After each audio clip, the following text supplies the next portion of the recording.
24 फरवरी 2022 को शुरू हुए रशिया यूक्रेन वॉर ने 2023 के शुरू होते ही नया मोड़ लेना शुरू कर दिया है, क्योंकि अमेरिका के one of the closest Asian ally Japan ने वेस्टर्न कंट्रीज के प्राइस कैप को तोड़ते हुए रशिया से ऑयल को इम्पोर्ट किया है। यहाँ तक कि यूक्रेन भी अमेरिका के पैसों से रशिया से ऑयल को इम्पोर्ट कर रहा था। और कैसे आज अमेरिका की वजह से जापान में तनाव और अनस्टेबिलिटी काफी बढ़ चुकी है। तो क्या है सारा मामला जानने के लिए चलिए शुरुआत से शुरू करते हैं।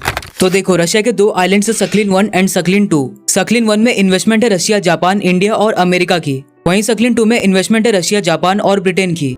लेकिन रशिया यूक्रेन वॉर के शुरू होते ही रशिया पर प्रेशर क्रिएट करने के लिए सारे वेस्टर्न कंट्रीज ने अपने अपने इन्वेस्टमेंट को यहाँ से हटा लिया। और इन वेस्टर्न कंट्रीज के निकल जाने के बाद अकेला जापान बच गया था, जो कि इस कंफ्यूजन में था कि वो करे तो करे क्या। लेकिन जापान के पास कोई भी नेचुरल रिसोर्स ना होने की वजह से जापान ने अपने इस इन्वेस्टमेंट को जारी रखा, क्योंकि अगर जापान ऐसा ना करता तो रशिया इन रिसोर्सेज को चीन को भी दे सकता था। और वैसे तो जापान पिछले साल से रशिया से ऑयल को इम्पोर्ट कर रहा था, लेकिन ये मेजर इशू तब बना जब साल के शुरुआती 2 महीने में ही जापान ने रशिया से प्राइस कैप के ऊपर यानी $70 पर बैरल पर $52 मिलियन का ऑयल इम्पोर्ट किया। और जो यूक्रेन आज से कुछ दिन पहले तक भारत के रशिया से ऑयल इंपोर्ट करने पर भारत को जमकर क्रिटिसाइज कर रहा था, लेकिन हाल ही में खुद अमेरिका के एक जर्नलिस्ट और CIA की रिपोर्ट के मुताबिक यूक्रेन खुद अमेरिका द्वारा दिए गए $400 मिलियन एड मनी से रशियन गैस को थर्ड पार्टी डीलर्स के थ्रू इंपोर्ट कर रहा था।